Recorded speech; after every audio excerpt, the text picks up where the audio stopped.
बिस्मिल्लाहिर्रहमानिर्रहीम। तमाम तर तारीफ़ें उस अलीम के लिए जिसने अपनी इल्म व हिकमत से ज़माने में उजालों का तारुफ करवाया और रूह इंसानी को इल्म जैसी हसीन रोशनी से रोशनास करवाया। हमारा आज का जो लेक्चर है वो है जी how to read a bare act, कि किसी भी बेयर एक्ट को कैसे रीड किया जाए ताकि वो हमें समझ आ सके, and how to understand difficult word of bare act, और किस तरह बेयर एक्ट के मुश्किल अल्फाज को अंडरस्टैंड किया जाए। तो इस वीडियो को आपने एंड तक देखना है। आपके इंशाल्लाह सारे कॉन्सेप्ट्स क्लियर हो जाएंगे और आपके नॉलेज में आ जाएगा कि किसी बेयर एक्ट को पढ़ा कैसे जाता है और उसके मुश्किल अल्फाज के साथ खेला कैसे जाता है। नंबर 1, वो कहता है go slow in first reading. जब भी आप बेयर एक्ट की रीडिंग करें, फर्स्ट रीडिंग करें, पहली रीडिंग में आपने क्या करना है? Read every word slowly. हर अल्फाज को आपने लफ्ज ब लफ्ज पढ़ना है, एक एक लफ्ज को अलहदा अलहदा करके पढ़ना है ताकि आपको बेयर एक्ट की समझ आ सके। Number 2, commas.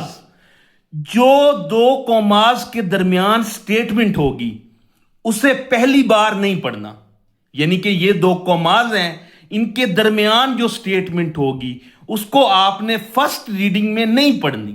क्यों? Why? It either contain other law, या तो वो स्टेटमेंट किसी और लॉ की होती है, और या वो statement it contain exception to general rule, या वो स्टेटमेंट एक्सेप्शन होती है किसी जनरल रूल की। फॉर एग्जाम्पल, वो कहता है the court comma after hearing the parties comma.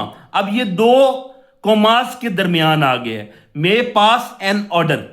The court may pass an order after hearing the parties is between two commas. After hearing the parties दो commas के दरमियान था। It explain when the court में पास the order. ये explain कर रहा है कि कोर्ट जो है वो ऑर्डर कब पास करता है। इसने क्या किया है? जो दो कॉमास थे इन्होंने ऐड कर दिया कंडीशन। कंडीशन क्या ऐड कर दी है? कि आफ्टर हेयरिंग द पार्टीज, और एक्सप्लेन किया है इंटेंशन ऑफ लेजिस्लेचर को। कानून साजी करने वालों की इंटेंशन को उसने क्या किया है? एक्सप्लेन किया है। उसके बाद आ जाए जी नंबर 3, जिस भी डेफिनेशन या जिस भी सेक्शन में मीन आ जाए, मीन्स, तो आपने समझना है कि ये एग्जॉस्टिव है और ये कंप्लीट डेफिनेशन है। और नंबर 4 पे जिस भी डेफिनेशन या जिस भी सेक्शन में इंक्लूड्स आ जाए तो आपने समझना है कि ये नॉन एग्जॉस्टिव डेफिनेशन है और ये इनकम्प्लीट डेफिनेशन है। अभी इसमें और चीजें ऐड होने की गुंजाइश बाकी है। नंबर 5, अगर मीन्स एंड इंक्लूड्स आ जाए किसी जगह पर तो आप उसे क्या समझेंगे? आप समझेंगे दो इट इज एग्जॉस्टिव, बेशक ये एग्जॉस्टिव है definition, but with scope of amendment, लेकिन अभी इसमें अमेंडमेंट हो सकती है। When both words are use together, जब ये दोनों अल्फाज इकट्ठे इस्तेमाल किए जाते हैं, द डेफिनेशन बिकम्स, तो डेफिनेशन क्या हो जाती है? स्पेसिफिक हो जाती है, and also expand to cover mentioned items completely. और क्या करते हैं जी? एक्सपेंड कर देते हैं मेंशन्ड आइटम्स को कंप्लीटली, पूरे पूरे तौर पर। कंप्लीट प्लस एक्सप्लेनेटरी डेफिनेशन बन जाती है। नंबर 6 पे आ जाए जी, जहां पे प्रोवाइडेड दैट आ जाए। वो कहता है इट एक्सप्लेन एन एक्सेप्शन, ये एक्सेप्शन को एक्सप्लेन करता है प्रोवाइडेड दैट।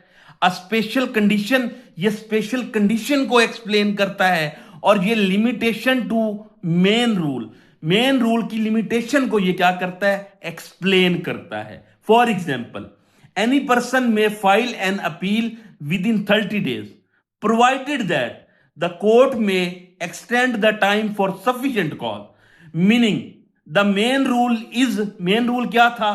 कि appeal must be filed with in 30 days। Provided that क्या था? The proviso creates an exception court can allow extra time in special circumstances, कि कोर्ट जो है वो अलाउ करेगी extra time in special circumstances. तो जब भी प्रोवाइडेड दैट आपको नजर आ जाए तो आपने समझना है या तो ये एक्सप्लेन करता है किसी एक्सेप्शन को या किसी स्पेशल कंडीशन को या किसी लिमिटेशन मेन रूल की जो होती है उसको। उसके बाद आ जाए जी नंबर 7। नंबर 7 में वो कहता है नॉट विद स्टैंडिंग। जहां पे भी लफ्ज नॉट विद स्टैंडिंग आ जाए तो आपने समझना है कि ये नॉन ऑब्स्टेंटे क्लॉज है, यानी कि इसमें ओवरराइडिंग इफेक्ट्स होते हैं। When you see notwithstanding anything contain, it usually mean this provision will override conflicting laws. ये जो प्रोविजन है जहां पे नॉट विद स्टैंडिंग आएगा तो वो बाकी जो प्रोविजंस होंगे उन पर ओवरराइड करेगी, यानी कि ये प्रोविजन अप्लाई होगी चाहे दूसरे लॉज कुछ भी कहें, इसका ओवरराइड इफेक्ट होगा। ठीक है जी। इसी तरह 8 पे नथिंग जहां पे आ जाए तो नथिंग का मतलब होता है saving clause. For example nothing in this act shall apply to minors, इसका क्या मतलब है? सेविंग क्लॉज है कि this act is not apply to minors, simple सी बात है। नंबर 9 जहां पे अनलेस आ जाए वो कहता है it is use to introduce a condition और एक्सेप्शन। जहां भी अनलेस आ जाए तो ये क्या करता है? ये इस्तेमाल करता है या इंट्रोड्यूस करवाता है किसी कंडीशन या किसी एक्सेप्शन को। इसका मतलब होता है जब तक ना हो। तो वो कहता है no appeal shall be filed, कोई भी अपील फाइल नहीं होगी अनलेस, जब तक के इट इज साइंड।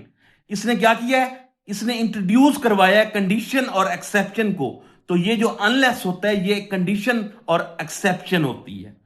इसी तरह आपने लफ्ज पढ़ा होगा प्रोस्पेक्टिव।